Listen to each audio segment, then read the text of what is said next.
Can the Green Bay Packers actually find a legit cornerback one this offseason? To me, that's the wrong question. I want to know whether or not they actually need one. We're live.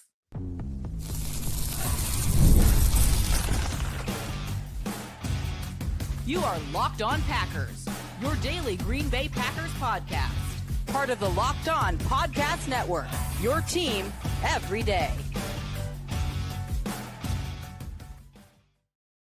You are Locked On Packers, part of the Locked On Podcast Network, your team every day. I'm Peter Bukowski, and I cover the Packers for The Leap, a newsletter I would love for you to subscribe to. Subscribe to the podcast wherever you get podcasts, iTunes, Spotify, Google, wherever you find podcasts, you'll find Locked On Packers, the #1 Packers podcast on the internet. And the show for fans who know what happened, they want to know why and how. Thanks to everyone who makes Locked On Packers their first listen every day. We hope you like starting your day with us as much as we like starting our day with you here on the Locked On Podcast Network, the #1 sports podcast network. Our Friday news dump, the first time we're doing this, Friday lunch hour, end of the week. We're going to have some fun answering your questions today. We're going to talk about Tucker Kraft and Micah Parsons, the team identity. We're going to get to our Everydayer Club question of the week. But let's start with what may be the most important question of the Packers offseason.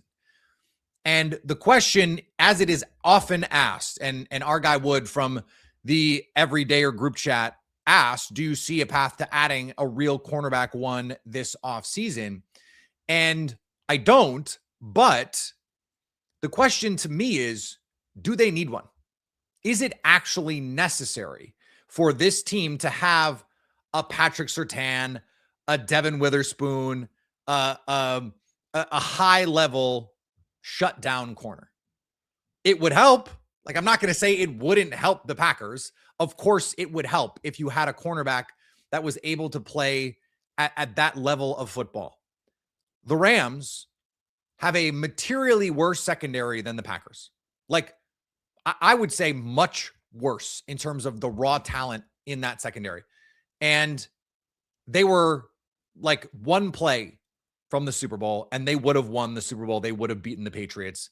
No question. No question. You don't need the Deion Sanders, the Darrelle Revis, the Charles Woodson level guy. You don't need that guy. What you need is to have 3 players, 2 boundary corners, and a guy in the slot who you can trust to do your job regularly, who are the kinds of players who can't just be targeted over and over and over and be the weak link. Like Emmanuel Forbes for the Rams was targetable. He was a target for opposing offenses. I don't think, for as much as Keyshawn Nixon catches heat with this team and with this fan base, I don't think Keyshawn Nixon is that caliber of corner. I really don't. And Carrington Valentine is not that caliber of corner. I don't think Nate Hobbs is that caliber of corner. And I know some people want Nate Hobbs gone. Guys, they signed Nate Hobbs to more money than the market projected.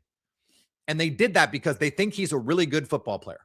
And he was the no doubt day one starter for this team in training camp before he got hurt. And he never really got a chance to get his footing in this defense. I think you will see him play much better next year. I think you're going to see him play some like dime safety looks, move him around a little bit.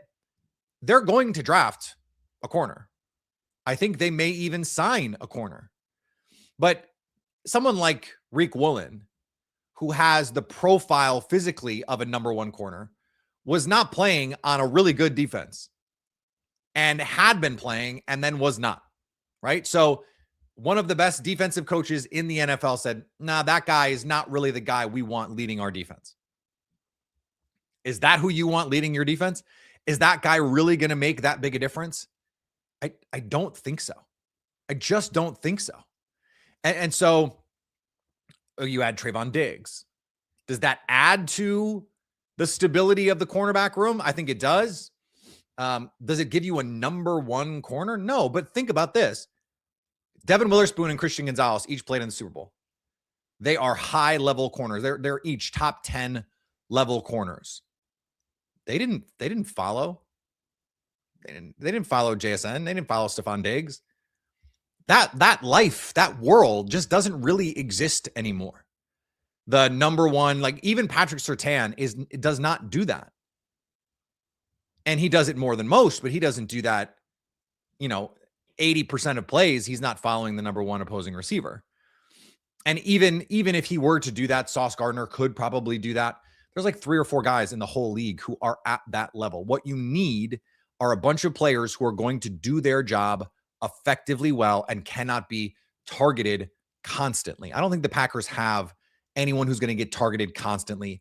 Again, for all of the criticisms of Keyshawn Nixon, there wasn't a game where he had like 15 targets at him or something like that. Like that's just not what this defense allows. And I would say Micah Parsons and this pass rush has a huge role to play in all of that. Like, why were Deron Bland and Trayvon Diggs so turnover greedy when they were with the Cowboys? And then the minute Micah Parsons is hurt or leaves, those guys fall off a cliff and suddenly can't create the turnovers, can't do the things that we're used to seeing them do. Why is that exactly? Well, it's because Micah Parsons makes it much easier to create those opportunities. All right, ASAP Drew in the group chat wants to know what's up with Marshon Lloyd. We don't know. We don't know. Unfortunately, we just don't know.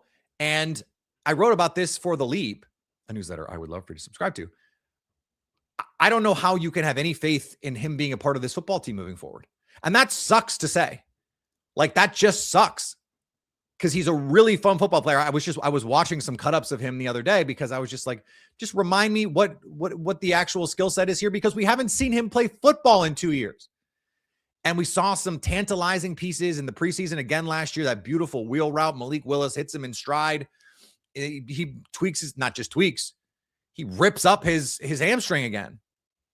The guy just can't stay on the field. And so you have to treat it as a lost cause at this point when you're building your personnel, and anything that he gives you beyond that is just gravy. It's just, it's the toppings on the sundae. It's not the ice cream and the hot fudge and the caramel. A little bit of whipped cream, maybe some Spanish peanuts. Ooh, I love Spanish peanuts in an ice cream sundae. Hot fudge sundae with Spanish peanuts rips. But guess what? Ice cream, hot fudge, that's enough. You put those Spanish peanuts on there. Now we're having a lot of fun. Now we really got something. They needed what's even more annoying about this, and it's not his fault, it's his body, is they need a player exactly like Marshon Lloyd. So when you're building this team, it's like, okay, if you're Brian Gutekunst, how do you manage the fact that the guy you want in this offense, the guy you need to pair with Josh Jacobs, is theoretically the guy you already drafted and used the top 100 pick on? So what is the proper asset allocation for fixing that issue?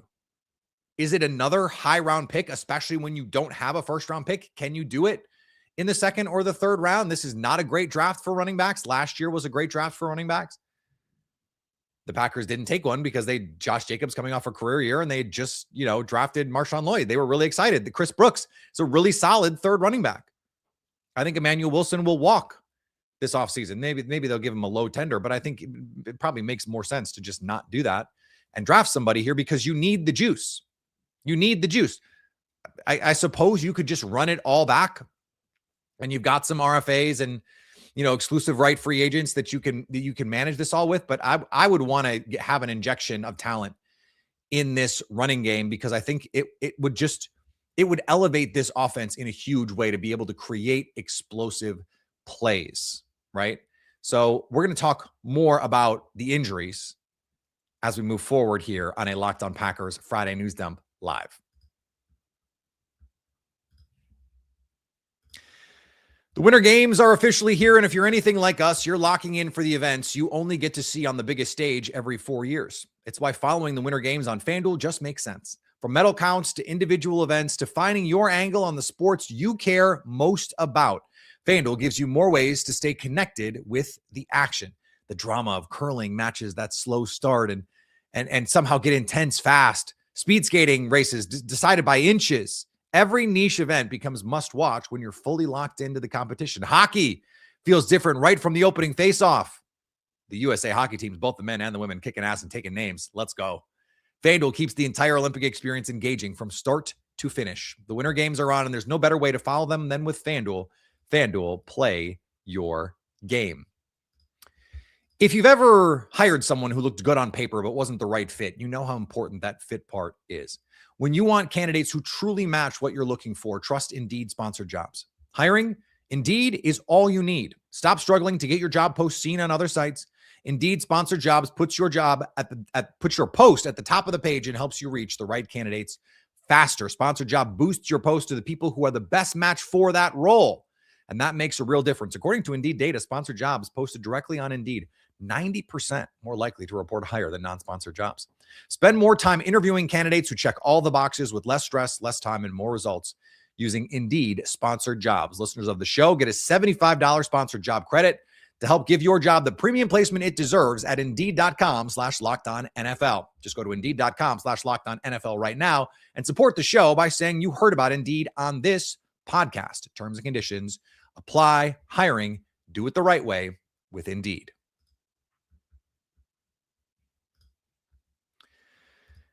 There are a lot of questions about the injured players here, and Tucker Kraft, Micah Parsons.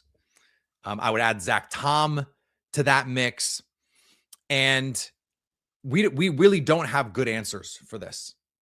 Ricardo in the group chat asked about this. Are we worried about Kraft and Micah Parsons not coming back at 100%? I think so. I think you have to be concerned about it, especially with someone like Micah Parsons, because twitch and explosiveness is so vital to what he does. And you need to have stability in your limbs for that, in your joints for that. That's going to be a difficult thing to recreate right away. He's not someone that can just continue to go win with power. It's just not, it's not how this works. It's not how your body works. Now, I think Tucker Kraft, he's got the strength. He's still going to be able to block for you. He's got the long speed. He's not quite as reliant on the twitch and the burst that Micah Parsons is. And so maybe he doesn't have the same level of confidence in it early. And so that takes a little bit of time. And maybe he's not back to 100% until, let's say January. But think about this. By the time the playoffs rolls around, both of these guys, in the case of Tucker Kraft, he'll be 15 months post-surgery. 15 months is a long time. So that means Micah Parsons will, of course, be less when he starts the season. Let's say you give him 10 months, early December. That gets you to early December gets you to September. He said, he's hoping for week 1. I think more likely week 3, week 4 is what he said. So then we're talking about 11 months post-surgery. By the time the playoffs roll around, it's a year and change, 13 months. It's really hard to predict these things. Like Christian Watson coming back and just kicking ass right away. That's the outlier. That's not everybody. Now, the ACLs, the Achilles injuries, the recoveries from these things are now better and faster than ever. And players will still tell you, hey, it was really that second year when I felt fully like myself. I was fully back. There were times this year with Christian Watson where it's like, yeah, he looks really good, but also there's like a 5th turbo gear that he normally has that he doesn't have. Like in the Bears game, the first game when he scores on that crossing route, it's not like he was ever in danger of not scoring, but it was a little closer than I expected it to be. And then when I heard like what the miles per hour were, I think he was like under 22. He said he can run 23, and I believe him. So if he can get up to a higher top speed, maybe that won't happen until next year. If you're Micah Parsons, it doesn't matter because you're not going to fully open it up like that. But you have to have confidence in the stability of those knees. Now, he is someone who can still do it with effort. I think 85% of Micah Parsons is better than 98% of NFL pass rushers. Like, that's just how much better he and Myles Garrett are than everybody else. I think Will Anderson is creeping into that tier.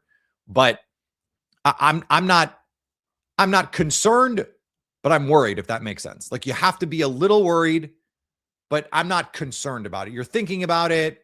You're weighing the potential outcomes here, but I wouldn't be concerned about it per se.